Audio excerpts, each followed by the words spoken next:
football.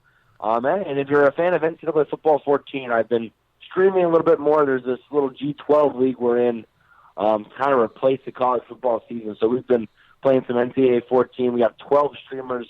We all stream on Twitch. And we've put together a little dynasty. We're going through it right now. I think we're only in week 4, so we're having a good time with that. So wait. We got to have you on to talk more about this because we're all NCAA 14 fans. Whenever you want. Yeah, we just started this about a month ago. So, it's just, we got 12 streamers, 12 guys that love NCAA Football 14 in the Twitch community. I mean, we got producers, we've got commentators, we've got people doing podcasts about it. It's been a little growing community here in the last couple of weeks, and now especially with the cancellations of football, it's kind of taken off. You got custom playbooks or no? It's up to everyone's individual thing, but yes, I use my own custom playbook. Okay. I mess with Arizona in that game. I got some teammates on there. And it's fun because we try to have everyone. I forget how they did it, but basically everyone. Only one person per division, but then we obviously include at least a couple user games in the non-conference. So I'm actually Oklahoma, but yeah, we're having a really good time with it. I forget who the users.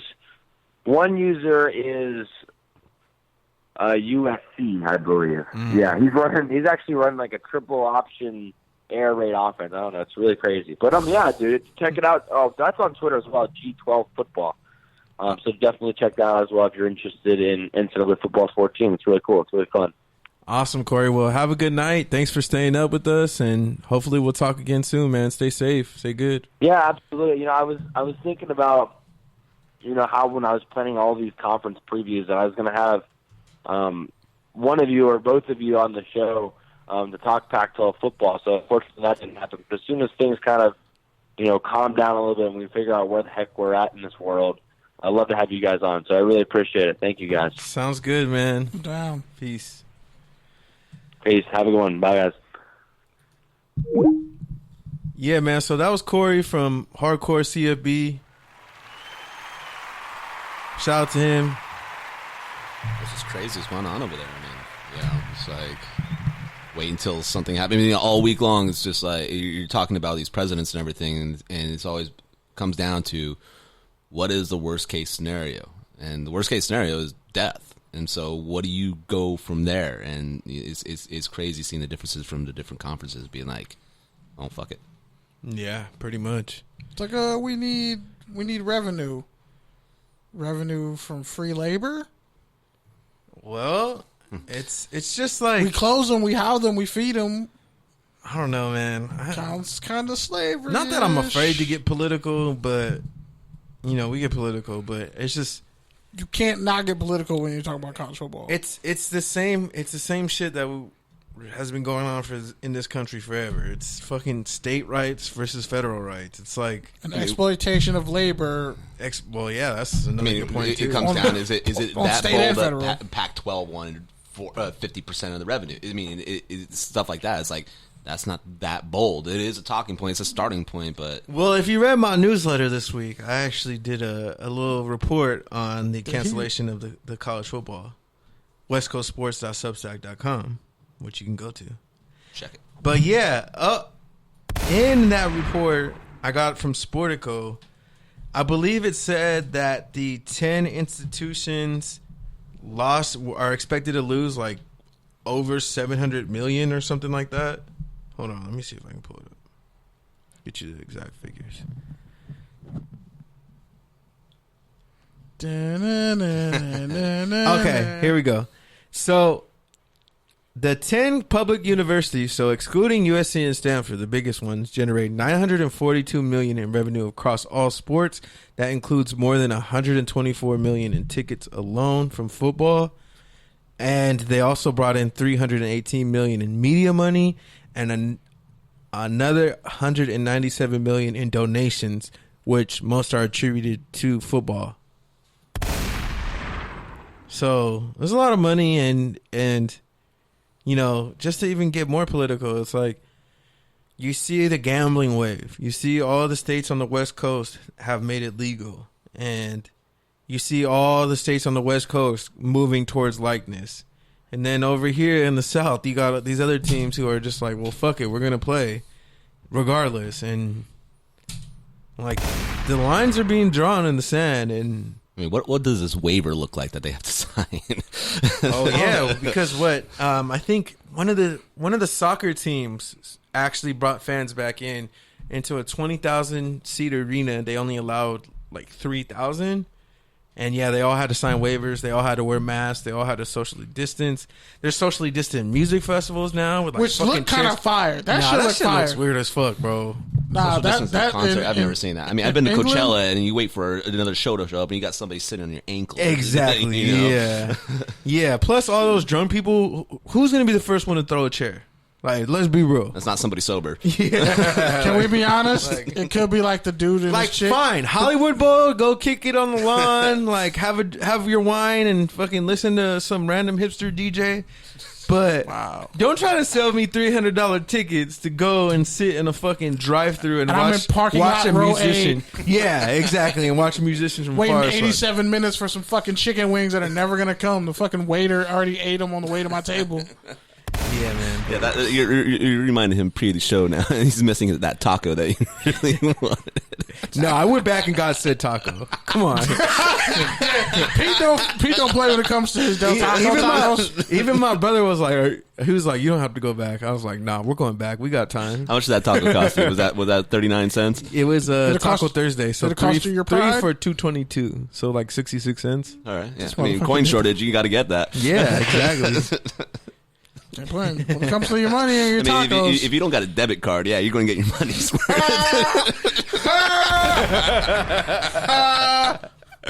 All right, man. Hit the take or tangent. Not transferring funds, ass motherfucker.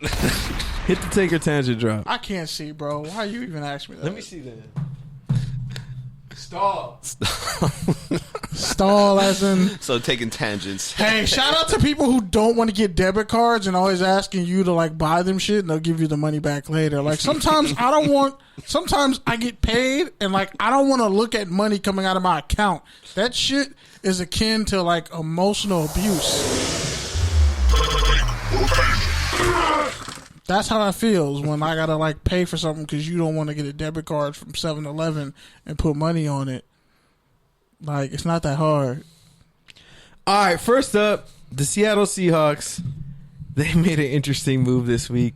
They cut undrafted rookie Kima Severand for... Surprisingly, you didn't fuck it up that badly. For sneaking in a girl into training camp. A woman into training camp.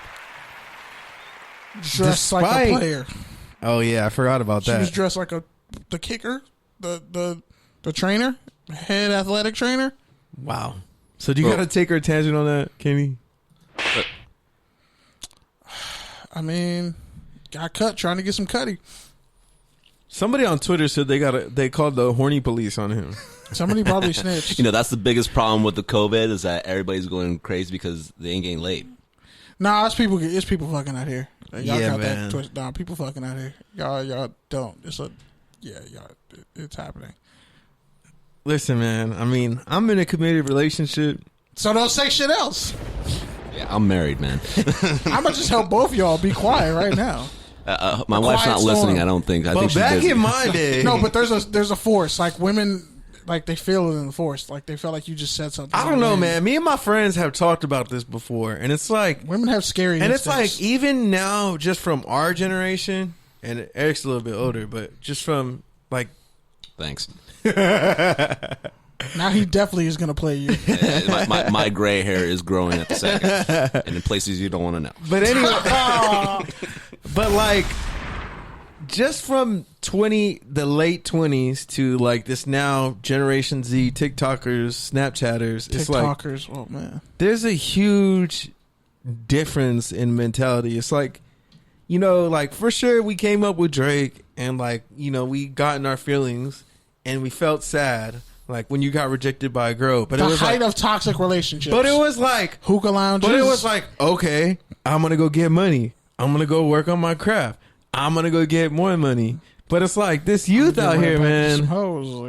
fucking up their money, fucking up all types of shit. With over all that girls. social media and A fool everything, his money should never. And it's like don't get me wrong, like I love young people music. Like I listen to Juice WRLD all the time, but it's like even listening to him, it's like kind of capping a little bit. It's I like don't even know what that is. exactly. That's why I said you're a little bit older. I'm a little bit older. Juice WRLD. Wait, what kind of juice? Juicy juice? Welch's. But my point is, it's like, okay, we went from Drake being like, yeah, I miss you. Marvin's We went Room. from Drake and Future being like, yeah, I miss you, but I'm working, I'm hustling, doing what I need to do, and I'm still gonna be misogynistic and do my dirt. Versus now, it's like these rappers nowadays are like, I can't go on without you. Like I can't feel without They're you. not talking about girls. They're talking about perks. Maybe, but They're talking also about girls they're talking and about perks. A girl named Molly and a That sounds and like a her- hook. And her. Girls and perks. Hey. Girls and perks. Hey. I'll write it down after the show. Hey. Girls and perks. You're welcome. Is that the title? A girl named Molly who has a bunch of Molly on her.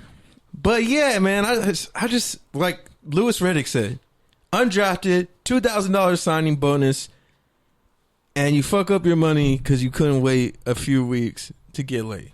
To get some cutty. You jeopardized your entire dream, everything you've been working up to for this last 20 years, all the sacrifice your family made, your homies have supported you, and you jeopardize all that for some cutty. You know what the worst part is? So She gonna text him back. The first thing she gonna text him back is what? And then the second one gonna be like, "Shut up, broke boy." No, the worst part is B.O.I. this She gonna girl- text back, The broke worst boy. part. The worst part is this girl's gonna get a shit ton of followers from all this because, well, even bad publicity is good publicity. She gonna end up in the NBA bubble. Watch. It's coming. She gonna be texting him, broke ass boy. Which, by the way, the NBA actually are making players who are inviting people that aren't family or married to, like, actually vet their relationship. So yeah, So they could get in the bubble? yeah. So side hoes, You gotta clean out your side hoe roster. yeah, pretty You know, much. there's a NBA color- players cleaning out the side hole. I mean, like, they got to put it on paper. That's, good luck with that. Yeah. or not even. Yeah, shout out to Paul You gotta George. show some receipts. You gotta show some receipts. But yeah. So next That up, Cash App gonna be fucked up. man, the tight ends got paid today. Kittle from the 49ers, George Kittle, signed a record 5-year, $75 million contract. And, well, He called out publications because they said it was 5 years, $98 million, and he was like, "Yo, chill. That's not true." on the other hand, Chiefs tight end, shout out to the PG, since, he always wants us to talk about Chiefs, and we reluctantly do it. Nah, Travis Once Kelce every cheated 4 on weeks. his girlfriend. So nah, Damn. his fiance. He cheated on a black queen? woman. Yeah, he cheated on a queen to get a Becky. I'm disgusted. Damn, true colors showed. But as far as talent, those are the top 2 tight ends in the league. And they deserve their money. I mean, like, Kelce is also surrounded with a lot of talent. He's their best receiver. pure Kelce receiver. signed a 4-year extension, reportedly between 14 and 15 million He per deserves it. season. So, do you got to take or tangent on the tight ends breaking the bank on the same day? Like I said a while back when it first dropped, and it kind of blew up on Twitter. It should have blew up more, but the Chiefs found Brent Veach. Big Veach, Larry Hoover. He found Jay-Z's 92 bricks, and he flipped it and used the money from those 92 bricks that Jay-Z lost, and is pretty much bankrolling the Chiefs' payroll. And I'm not mad at it. Clean your money. That's how you properly clean money. My tangent is this, man. Both them dudes got to send Jimmy Graham and maybe even Vernon Davis a fucking fruit basket because Definitely Jimmy Graham. because He Now broke on the Bears. He broke his leg. Okay, we're not going to talk about the Bears anymore. because we remember Graham as the dude who held out, was fighting for receiver money as a tight end. Eventually landed in Seattle, which pretty much changed the entire his career. trajectory of his career. And Vernon Davis, was a super athletic tight end, basically playing in a running offense with questionable up and down QB play. Let's put it that way. Alex Smith was never throwing deep to Vernon Davis. He did some running and catching. And now here we are in the Cam modern Chancellor took his NFL. soul. And here we are in the modern NFL, and it's like tight end is